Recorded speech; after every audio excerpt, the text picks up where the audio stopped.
आनंदे कवार हरि हरि बोल। प्रणाम भक्त बंधु, आपण मान के अधम सुरेंद्रनाथ माझी तार अंतरर गभीरतम प्रदेश आपण मान पद पंकजरे तार अंतरर गभीरतम प्रदेश अनंत कोटि भक्तिपूत भूमिष्ठ प्रणाम ज्ञापन कर आरंभ करने जाऊँगी आज श्रीमद् भगवत गीता पाठ। भक्त बंधु आम गत अध्याय पाठ करते श्रीमद् भगवत गीता 16 अध्याय दैवासुर संपद विभाग जोगर सप्तम षष्ठ सप्तम श्लोक पाठ करते। आज आम अष्टम श्लोक ठारू पाठ करवा।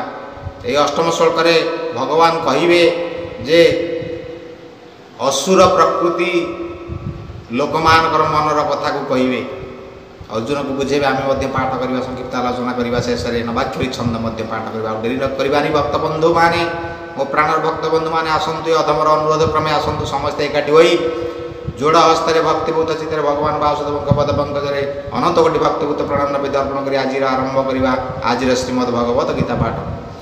ओम नमः भगवते वासुदेवाय बोल आनंदे कवार हरि हरि बोल। भक्त बंधु, ये दुनिया रे टेक्का जहा उपरकू पकेइबे, ये संसार रे जो कोटि कोटि लोक अछंती, पाप भारा एते बढ़ी जाइछि। असुर प्रकृतिर लोक माने संसार भितरे एते बढ़ी जाइछंती। आपण टेकाटिए जहा सोरिष गोटे जहा को पकेइबे, जहा ऊपर बढ़िबो सेईटा होछि असुर। दैवी प्रकृतिर लोक बहुत कम। मो प्राणर भक्त बंधु माने टिके आपण नीरवर बसी भावंतु। नीरवर कौन बसी भाविए भक्त बंधु माने? आखिरे जक जक ही देखा जाउची। घरु बाहर को पाद काढ़िला मत्रे असुर मानकर दुरात्म्य, आसुरिक प्रकृतिक लोक मानकर दुरात्म्य आज समाज रे समाज कलुषित हो जाइछि। सेही मानक पाई आज गोटाए स्त्री लोकटीए राति अधरे आराम रे रास्ता रे जाई पारु नाही। ये सब कौन पे हेची? यही सब आसुरिक प्रकृतिर लोक मानक पाई समाज आसी असुर कबल रे पड़ीची। सबुठी सेही मानक दुरात्म्य, जेउठी जेते बड़ लोक अछंती, जेते क्षमता अछि, सबु सेही माने आवरी बसी छंती वर्तमान संसार भितरे। तेणु लोक माने आजी साधु सन्थ माने आजी, दैवी प्रकृति लोक माने आजी, साधु लोक माने आजी, सचोट लोक माने आजी, शांत शिष्ट भद्र नम्र लोक माने आजी हैरान होउछंती। त्राही त्राही बोली डाकुछंती भगवान वासुदेव रक्षा कर, यही मानक कबलरू आमको रक्षा कर। तेणु भक्त बंधु, से आसुरिक प्रकृति प्राकृतिक लोक मानकर कथा को आज भगवान कहउछंती श्रीमद् भगवत गीता 16 अध्याय दैवासुर संपद विभाग जोगर जोग अध्याय। तेणु आज आम पाठ करवा अष्टम श्लोक। क्यों को गुण थाए असुर प्रकृति लोक मानकर आज भगवान वासुदेव कहिबे। तेणु अष्टम श्लोक श्रीमद् भगवत गीता 16 अध्याय दैवासुर संपद विभाग जोग अष्टम श्लोक। असत्यम प्रतिष्ठन्ते जगदाहुरनीश्वरम् अपरस्पर सम्भूतम्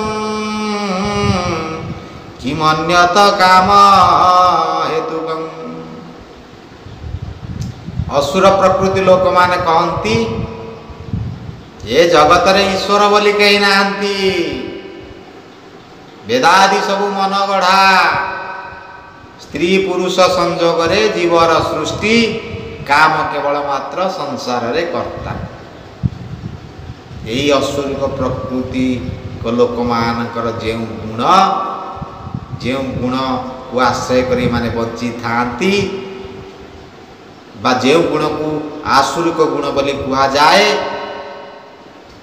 से गुण को से भल पाती एवं से गुणर कथा कहती ईश्वर बोली संसार कहीं नहांती हो कौ ईश्वर तुम्हें कर्म न कर तुम पार्टी किए दाना आणिक देदेव एमाने विश्वास करती ना किंतु भक्त बंधु गोटे निच्छक सत कथा आपण मान भी उपलब्धि करिथिबे जे भगवत प्रेमी जे भगवान का आश्रा करिसंती भगवान सतनाम मनन करुछंती रटन करुछंती गायन करुछंती अहर्निशि दिवानिशि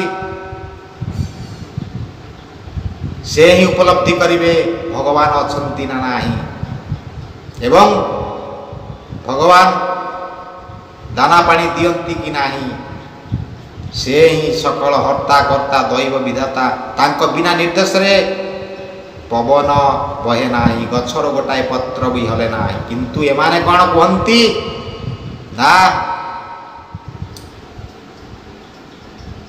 आमे जदि कर्म न करिबा आमको कौन भगवान खाया को दे देबे कर्म तो समस्त को करने को पड़ो कर्म तो हर निज गुरु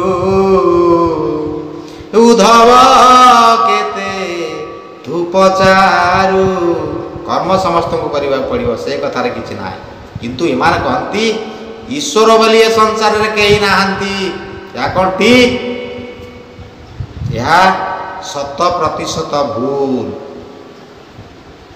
एमाने सदा सर्वदा ईश्वर विरुद्ध रे गप करती कहती ए संसार भितर ईश्वर फीश्वर कहीं नाही एमती अनेक कथा ईश्वर भगवान के विरुद्ध रे कहती काम केवल ए संसार रे कर्ता स्त्री पुरुष संजोग नूतन जीवन सृष्टि एमिति कही यही मूर्ख शैतान पापी राक्षस असुर माने कौन करती समाज को नष्ट कर दियंती कलुषित कर दियंती असुर प्रकृति लोक माने कहती ए जगत रे ईश्वर बोली नाही वेदादि सब मन गढ़ा जहाँ सब अष्टादश पुराण वेद शास्त्र को माने सब निंदा करती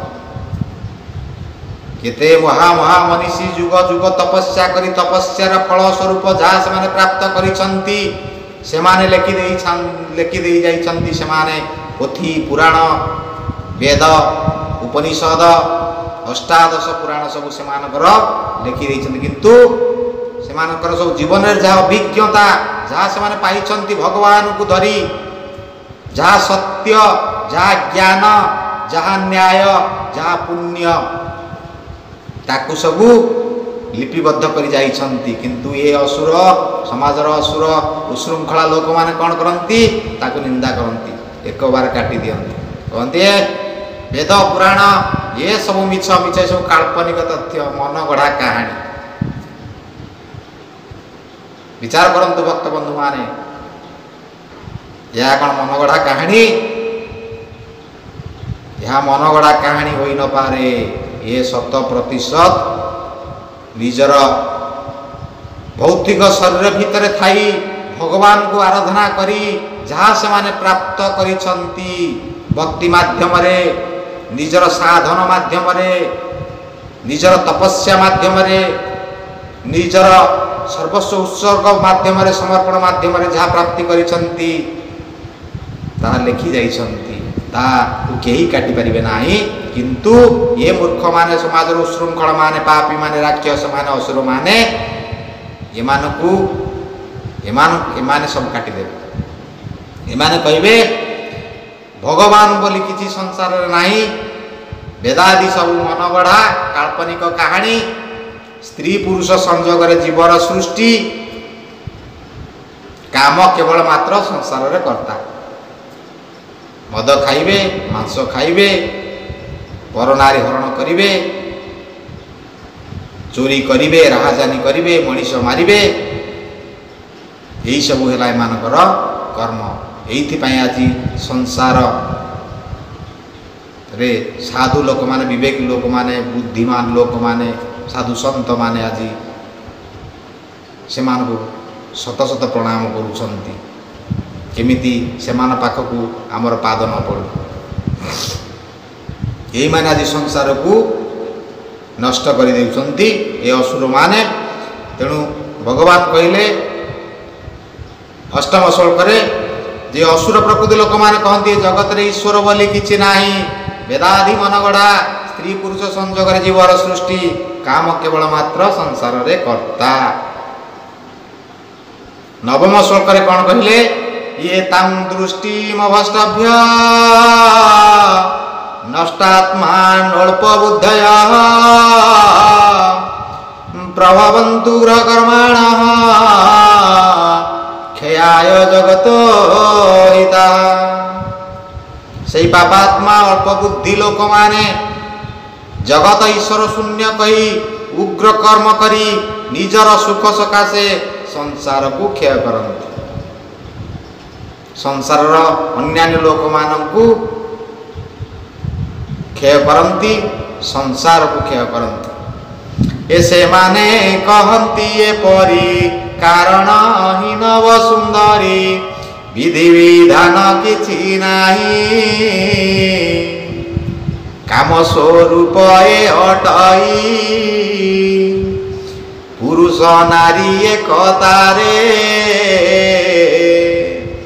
सृष्टि हुई ए संसारे ए भाव चित्ते देवहंती जगत शत्रु से अटंती। एमिति भावना जो मानक मन रे थाए से माने मूढ़ पापी अज्ञानी राक्षस असुर ये माने होउछंती संसार रो गोटिए गोटिए बड़ शत्रु। ए भाव चित्ते जे बहंती जगत शत्रु से अटंती उग्र स्वभाव मंद कार्य मलिन चित्त से सहजे प्राणी की नासी भाकारण जन्म तांक प्रभावेण प्राणी की नासी भाकारण जन्म तांक प्रभावेण तांकर कर्म अनुसार भगवान तांको से राक्षस असुर जन्म देइछन्ति। सेही प्रकृति अनुसार से जोनि प्राप्त होइछन्ति। तेणु यही मान हेउछन्ति संसार आजिकालिका बड़ बड़ शत्रु। यही मान ठारू भक्त बंधु माने अनेक दूर रे रहिबे। ईमान को बणर हिंस्र जैव जंतु को आपण विश्वास करिवे। मुठे खाइबा को देले कुकुर को मुठे खाइबा को देले से घरर पहाच ऊपर सोउची बारंडा पर सोउची मो मालिक कुआडे जाउची ता पछे पछे गोड़उची मो मालिक घर की पसी आसुची भोकुची पसई दउनी। पशु को विश्वास करिवे भक्त बंधु माने किंतु ये दी गोड़िया राक्षस मानकू कोटि कोटि नमस्कार करिवे। एही माने होउछन्ति संसारर गोटिए गोटिए भूताणु जीवाणु परमाणु बोमा। तेणु भक्त बंधु आपण मानकर चिंता चेतना को से भगवान वासुदेव पद पंकज रे पहुँचे यही निवेदन करुचे। हे भगवान वासुदेव जो मान आपणकर शरणागत दीनार्थ भगवत प्रेमी सब किछि आपण पद पंकज रे समर्पण कर देइछन्ति। आपण से मानक उद्धार करंतु दिव्य गति प्रदान करंतु। यही संसार यही बड़ शत्रु मान ठारू दूरे रखंतु। यही कामना करी आसंतु मो प्राण भक्त बंधु माने आज भगवान वासुदेव पद पंकज रे अनंत कोटि भक्तियुक्त प्रणाम नैवेद्य अर्पण करी एही ठार सांग करबा श्रीमद् भगवत गीता पाठ।